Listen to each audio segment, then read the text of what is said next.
Semoga sehat-sehat semua ya. Pada video hari ini kita akan belajar dari materi SKI yang berjudul Khulafaur Rasyidin. Oke, kita mulai saja ya. Pertama, pengertian Khulafaur Rasyidin. Khulafaur Rasyidin terdiri dari dua kata.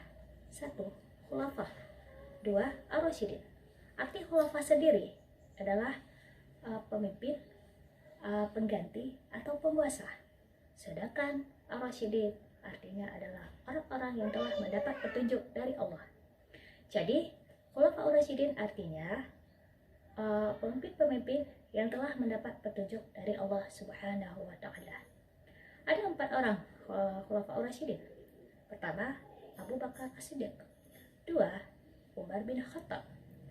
3, Utsman bin Affan. Dan yang terakhir, Ali bin Abi Thalib. Adapun tugas mereka adalah melanjutkan perjuangan dan tugas-tugas Rasulullah Shallallahu Alaihi Wasallam, yaitu memperjuangkan agama Islam setelah Rasulullah Shallallahu Alaihi Wasallam wafat. Oke, yang kedua, periode Khulafaur Rasyidin. 1. Periode Abu Bakar As-Siddiq. Abu Bakar As-Siddiq menjadi khalifah pada tahun 11 Hijriah.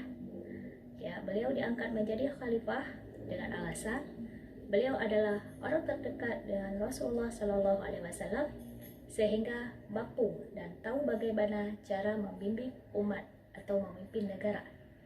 Kemudian Abu Bakar juga seorang yang dermawan, sehingga orang-orang Quraisy sangat segan dengan Abu Bakar As-Siddiq. Abu Bakar As-Siddiq menjadi khalifah selama 2 tahun 3 bulan dan 3 hari, yaitu pada 11 sampai 13 Hijriah, dan meninggal dalam usia 63 tahun karena sakit. Yang kedua ada periode Umar bin Khattab. Umar bin Khattab diangkat menjadi khalifah pada tahun 13 Hijriah. Alasan diangkat Umar bin Khattab adalah atas permintaan Abu Bakar sebelum Abu Bakar meninggal. Umar bin Khattab menjadi khalifah selama 6 tahun 6 bulan, yaitu pada tahun 13 sampai 23 Hijriah, dan meninggal dalam usia 63 tahun karena ditusuk oleh seorang budak dari Persia yang bernama Abu Lu'lu ketika beliau sedang sholat subuh berjamaah. Kemudian yang ketiga ada periode Utsman bin Affan. Utsman bin Affan diangkat menjadi khalifah pada tahun 23 Hijriah setelah Umar bin Khattab wafat. Ada 2 orang yang menjadi pilihan saat itu, yaitu Utsman dan Ali. Namun dengan berbagai pertimbangan akhirnya terpilihlah Utsman bin Affan diangkat menjadi khalifah. Utsman bin Affan menjadi khalifah selama 12 tahun dan meninggal pada usia 82 tahun karena ditikam oleh seseorang dari kelompok pemberontak ketika Utsman bin Affan sedang menelaah Al-Quran. Dan yang terakhir, yang keempat, periode Ali bin Abi Thalib. Ali bin Abi Thalib diangkat menjadi khalifah pada tahun 35 Hijriah. Pada masa itu masih dalam suasana kacau karena pasca meninggalnya Utsman bin Affan. Ali bin Abi Thalib menjadi khalifah selama 5 tahun, yaitu tahun 35 sampai 40 Hijriah. Ali bin Abi Thalib meninggal dalam usia 58 tahun karena ditusuk dengan pedang oleh Abdurrahman bin Muljam saat sedang melaksanakan sholat subuh. Dan yang ketiga ada jasa-jasa Khulafaur Rasyidin. 1. Jasa Abu Bakar As-Siddiq. Pertama, memberangkatkan pasukan Usamah, kemudian melakukan kota Irak, kemudian memerangi orang murtad, mengumpulkan ayat-ayat Al-Quran dalam satu buku, perluasan dan pengembangan wilayah Islam, dan perbaikan sosial. Kemudian ada lagi jasa-jasa Umar bin Khattab, antara lain perluasan wilayah meliputi Damaskus, Syria, Persia, Mesir, Romawi, Babilonia, dan Yerusalem.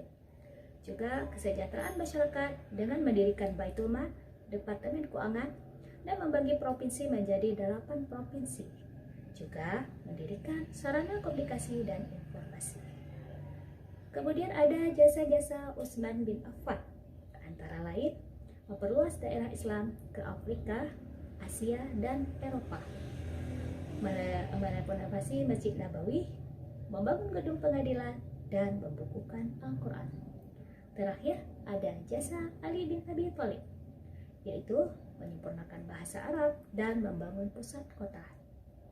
Jadi kesimpulannya, dari pembahasan materi di atas dapat kita simpulkan bahwa Khulafaur Rasyidin adalah pemimpin atau penguasa yang telah diberi petunjuk oleh Allah Subhanahu wa taala untuk meneruskan perjuangan Nabi Muhammad SAW dalam memperjuangkan agama Islam.